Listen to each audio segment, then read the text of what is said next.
2 വർഷം പൂർത്തിയാകാൻ 8 ദിവസങ്ങൾ മാത്രം അവശേഷിക്കെ ഗാസയിൽ സമാധാനത്തിൻ്റെ നേർത്ത പ്രകാശം കണ്ടു തുടങ്ങി.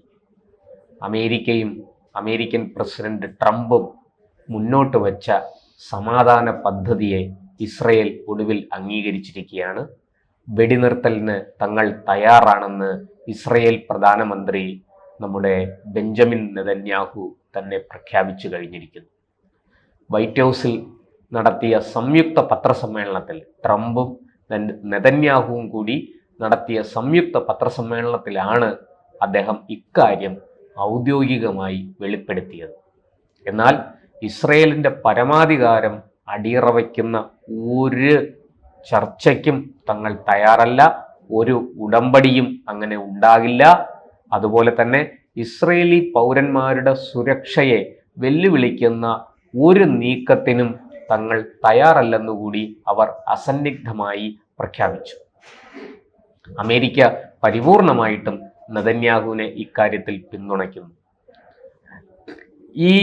ഇപ്പോഴുണ്ടായിരിക്കുന്ന ഈ വെടിനിർത്തൽ സമാധാന പദ്ധതി, ആ സമാധാന പദ്ധതി മുന്നോട്ട് കൊണ്ടുപോകാനായിട്ട് ഒരു സമിതിയെ രൂപീകരിക്കുന്നുണ്ട്. ആ സമിതിയുടെ അധ്യക്ഷൻ അമേരിക്കൻ പ്രസിഡന്റ് ഡൊണാൾഡ് ട്രംപ് ആയിരിക്കും. അതുപോലെ മുൻ ബ്രിട്ടീഷ് പ്രധാനമന്ത്രി ടോണി ബ്ലെയർ അതിൽ അംഗമായിരിക്കും. മറ്റുള്ള അംഗങ്ങൾ ആരൊക്കെയാണെന്ന് പ്രഖ്യാപിച്ചിട്ടില്ല. വൈകാതെ തന്നെ അതിൻ്റെ വിശദാംശങ്ങൾ പുറത്തുവിടും എന്നാണ് ട്രംപ് പറഞ്ഞിരിക്കുന്നത്. നെതന്യാഹു അത് അംഗീകരിച്ചിട്ടുണ്ട്. അവർ അക്കാര്യത്തിൽ ധാരണയുണ്ടാക്കിയിട്ടുണ്ട്. ഒപ്പം ട്രംപ് പറയുന്നു, ഈ വെടിനിർത്തൽ നിലവിൽ വന്നാൽ 72 മണിക്കൂറിനകം മുഴുവൻ ബന്ദികളെയും ഹമാസ് മോചിപ്പിക്കണം.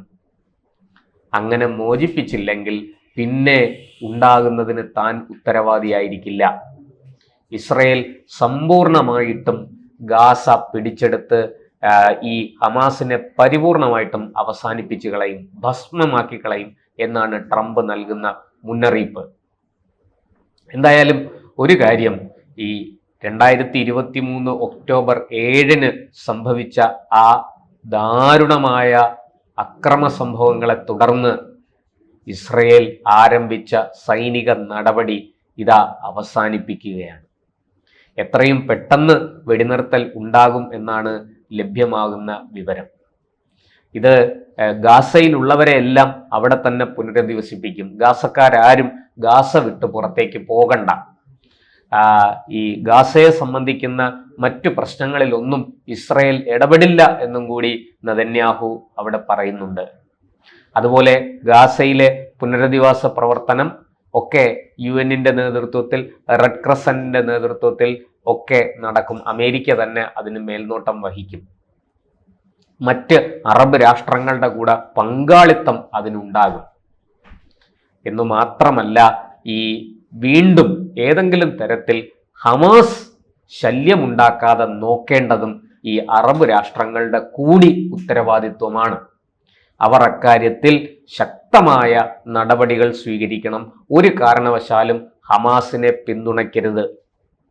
ഇതൊക്കെ ഈ സമാധാന സമിതി മുന്നോട്ട് വെക്കുന്ന ആവശ്യങ്ങളാണ്. ഇതെല്ലാവരും അംഗീകരിച്ചു എന്നാണ് ഇപ്പോൾ ലഭ്യമാകുന്ന വിവരം. അതുകൊണ്ടാണ് ഇസ്രയേൽ വെടിനിർത്തലിന് വഴങ്ങിയത്. അല്ലായിരുന്നുവെങ്കിൽ നെതന്യാഹു ഒരിക്കലും ഇതിന് വഴങ്ങില്ല. നമുക്കറിയാം, പാലസ്തീനിനുള്ളിൽ, ഗാസയ്ക്കുള്ളിൽ തന്നെ ഹമാസ് വിരുദ്ധ പ്രക്ഷോഭം വളരെ ശക്തമാണ്. ഹമാസിനെ പുറത്താക്കൂ, പാലസ്തീനെ രക്ഷിക്കൂ എന്ന മുദ്രാവാക്യങ്ങളുമായിട്ട് അവിടെ പലസ്തീൻ ജനത തെരുവിലിറങ്ങിയിരിക്കുകയാണ്. അവരോട് ഇസ്രയേലിന് ഏതെങ്കിലും തരത്തിലുള്ള വിരോധമോ വിദ്വേഷമോ ഉണ്ട് എന്ന് തോന്നുന്നില്ല. കാരണം മുമ്പും ഇത് നെതന്യാഹു തന്നെ ഇക്കാര്യം വെളിപ്പെടുത്തിയിട്ടുണ്ട്.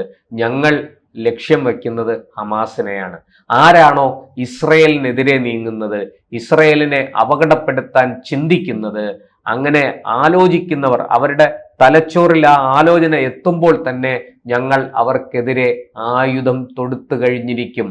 നെതന്യാഹുവിൻ്റെ വാക്കുകളാണ്.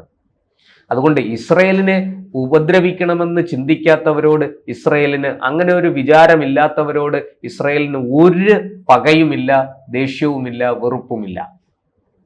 ഇവിടെ ഇപ്പോൾ ട്രംപ് വളരെ കഠിന പരിശ്രമം ചെയ്തിട്ടാണ് ഇങ്ങനൊരു സാഹചര്യം സൃഷ്ടിച്ചിരിക്കുന്നതെന്ന് വ്യക്തമാണ്. ട്രംപ് അധികാരത്തിൽ കയറുന്നതിന് മുമ്പ് തെരഞ്ഞെടുപ്പിൽ മത്സരിക്കുമ്പോൾ തന്നെ താൻ പാലസ്തീൻ ഇസ്രയേൽ പ്രശ്നം എന്നേക്കുമായിട്ട് പരിഹരിക്കും, അതിന് മുന്തിയ പരിഗണന കൊടുക്കും എന്നൊക്കെയാണ് വാഗ്ദാനം ചെയ്തിരുന്നത്.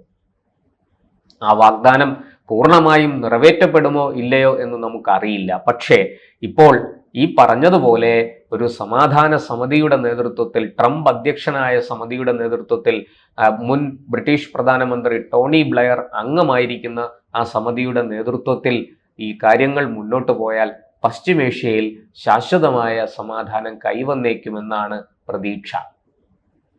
എന്തായാലും വെടിനിർത്തലുണ്ടായി 72 മണിക്കൂറിനകം ബന്ദികളെ മുഴുവനും മോചിപ്പിക്കും എന്ന് ട്രംപ് പറയണമെങ്കിൽ അത് ഹമാസിൽ നിന്ന് അത്തരത്തിലൊരു ഉറപ്പ് ട്രംപിന് കിട്ടിയിരിക്കണം. അല്ലെങ്കിൽ ഈ പറഞ്ഞതുപോലെ ഹമാസിനെ സഹായിക്കുന്ന അറബ് രാഷ്ട്രങ്ങളുണ്ട്, ഖത്തർ പോലെയുള്ള രാഷ്ട്രങ്ങളുണ്ട്, അവരിൽ നിന്ന് അവരോട് കടുത്ത സമ്മർദ്ദം ചെലുത്തി അവരെ കൊണ്ട് ഹമാസിനെ സമ്മതിപ്പിച്ച് കാണും ട്രംപ്. അല്ലാതെ ട്രംപ് ഇങ്ങനെ ഒരു വൈറ്റ് ഹൗസിൽ ഇത്തരത്തിലൊരു സംയുക്ത പത്രസമ്മേളനം നെതന്യാഹുവുമായി ചേർന്ന് വിളിച്ച് ഇക്കാര്യം ലോകത്തോട് പറയില്ല. അതുകൊണ്ട് തന്നെ നമുക്ക് പ്രതീക്ഷിക്കാം ഈ 2 വർഷം തികയുന്ന 2023 ഒക്ടോബർ 7 ദാരുണമായ കൂട്ടക്കൊലയുടെ ഓർമ്മകൾക്ക് 2 വർഷം 2 വയസ്സ് തികയുമ്പോൾ ഈ ഉണ്ടാകുന്ന സമാധാന ഉടമ്പടി അത് ശാശ്വതമായി പുലരട്ടെ എന്ന് ലോകത്തെങ്ങുമുള്ള സമാധാന പ്രേമികൾ, മനുഷ്യർ ആഗ്രഹിക്കുന്നു. ഇനിയും ഹമാസ് ഇത്തരത്തിലുള്ള ഏതെങ്കിലും മനുഷ്യത്വഹീനമായ നിന്ദ്യവും നീചവുമായ ഒരു പ്രവൃത്തി ചെയ്താൽ ഒരു സംശയവും വേണ്ട, അവരെ ഈ ഭൂമുഖത്തുനിന്ന് തന്നെ തുടച്ചു നീക്കാൻ ഇസ്രയേൽ തയ്യാറാകും. അക്കാര്യത്തിൽ ഇസ്രയേൽ ഒരു വിട്ടുവീഴ്ചയും ചെയ്യില്ല എന്ന് വ്യക്തമാണ്. എന്തായാലും അവരുടെ പൗരന്മാരെ തിരിച്ചു കിട്ടുന്നതോടുകൂടി ഇസ്രയേൽ ഈ യുദ്ധത്തിൽ നിന്ന് പിന്മാറുമെന്ന് തീർച്ചയാണ്. അത് പല ആവർത്തി നെതന്യാഹു പറഞ്ഞതാണ്. പക്ഷെ അവിടെയൊക്കെ ഹമാസ് ആദ്യം അതൊക്കെ സമ്മതിക്കുമെങ്കിലും അവസാന നിമിഷം ബന്ദികളിൽ കുറച്ചുപേരെ ജീവനോടെയും അല്ലാതെയും മോചിപ്പിച്ചിട്ട് പിന്നീട് ഏകപക്ഷീയമായിട്ട് ആ ഒരു സമാധാന ചർച്ചകളിൽ നിന്ന് അല്ലെങ്കിൽ സമാധാന കരാറിൽ നിന്ന് ഏകപക്ഷീയമായിട്ട് പിൻവലിയുന്ന കാഴ്ചയാണ് നമ്മൾ കണ്ടിട്ടുള്ളത്. അതുകൊണ്ട് തന്നെ ഇപ്പോഴുണ്ടായിരിക്കുന്ന ഈ സംഭവവികാസങ്ങളെ പൂർണ്ണതോതിൽ വിശ്വാസത്തിലെടുക്കാൻ കഴിയില്ലെന്നും രാജ്യാന്തര നിരീക്ഷകർ, വിദേശകാര്യ വിദഗ്ധർ, നയതന്ത്ര വിദഗ്ധർ ഒക്കെ പറയുന്നുണ്ട്. എന്നാലും നമുക്ക് ഒരു നല്ല നാളേക്ക് വേണ്ടിയിട്ട് ശുഭപ്രതീക്ഷയോടുകൂടി അവർ മുന്നോട്ട് പോകട്ടെ എന്ന് ആഗ്രഹിക്കാം. വെടിനിർത്തി 72 മണിക്കൂറിനകം ഹമാസ് വാക്കുപാലിച്ചാൽ തീർച്ചയായിട്ടും ഇസ്രയേൽ പിന്നെ ഒരു വെടിയുണ്ട പോലും അങ്ങോട്ടേക്ക് പായിക്കില്ല എന്നും തീർച്ചയാണ്.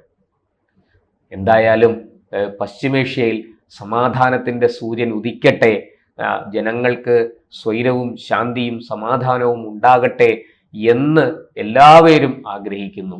എന്തായാലും ട്രംപിൻ്റെ ഈ നീക്കങ്ങൾ, ഇതിനകത്ത് ഏറ്റവും എടുത്തു പറയേണ്ടത് ടോണി ബ്ലെയറിൻ്റെ പേരാണ്.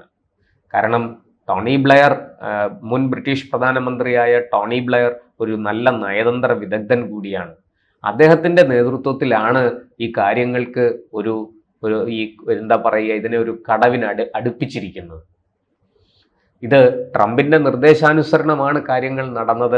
ട്രംപ് ഒരു വശത്ത് പാറ പോലെ ഉറച്ചു നിന്ന് ഇസ്രയേലിനെ ഒപ്പം കൂട്ടി ഈ സമാധാനത്തിന്റെ മാർഗത്തിലേക്ക് വരാൻ വേണ്ടുന്ന ഒരു വഴിയൊരുക്കി എന്നുള്ളത് സത്യമാണ്. അത് എല്ലാ തരത്തിലും, അത് ഡിബേറ്റുകളിലൂടെ, സംവാദങ്ങളിലൂടെ, ചർച്ചകളിലൂടെ, ഡയലോഗുകളിലൂടെ അതിനെ പ്രവൃത്തി പദത്തിൽ എത്തിച്ചത് ടോണി ബ്ലെയർ ആണെന്ന് വ്യക്തമാണ്. എന്തായാലും നെതന്യാഹുവിൻ്റെ ഈ കഴിഞ്ഞ 2 വർഷം തികയാൻ ഈ 8 മാസം 8 ദിവസം മാത്രം അവശേഷിക്കെ നെതന്യാഹുവിനെ സംബന്ധിച്ചിടത്തോളം ഒരു വലിയ നേട്ടം തന്നെയാണ് ഈ ബാക്കിയുള്ള ബന്ദികളെ മോചിപ്പിക്കുക. ഒരുപാട് ഇസ്രയേലി പൗരന്മാരുടെ ജീവൻ കൊടുക്കേണ്ടി വന്നു അവർക്ക്. എങ്കിലും ഈ ബാക്കിയുള്ള ബന്ദികളെ ജീവനോടെ മോചിപ്പിക്കുക എന്ന് പറയുന്നത് ചെറിയ കാര്യമല്ല. അത് ഒരു വലിയ നേട്ടം തന്നെയാണ്. നെതന്യാഹു ആ നേട്ടം കൈവരിച്ചിരിക്കുന്നു. അതിന് ട്രംപും ടോണി ബ്ലെയറും എല്ലാ പിന്തുണയും നൽകുന്നു. എന്തായാലും പാലസ്തീനിൽ സമാധാനം പുലരട്ടെ. ഈ സ്ത്രീകളും കുട്ടികളും ഇങ്ങനെ ഒന്നും അറിയാത്ത പിഞ്ചു കുട്ടികൾ വരെ കൊല്ലപ്പെടുന്നുണ്ട്. അത് എന്നേക്കുമായിട്ട് അവസാനിക്കട്ടെ. ചുണ്ടയ്ക്ക കൊടുത്ത് വഴുതനങ്ങ വാങ്ങാതിരിക്കാൻ ഇനിയെങ്കിലും ഹമാസ് ശ്രമിക്കട്ടെ എന്ന് നമുക്കെല്ലാവർക്കും ആഗ്രഹിക്കാം, ആശിക്കാം.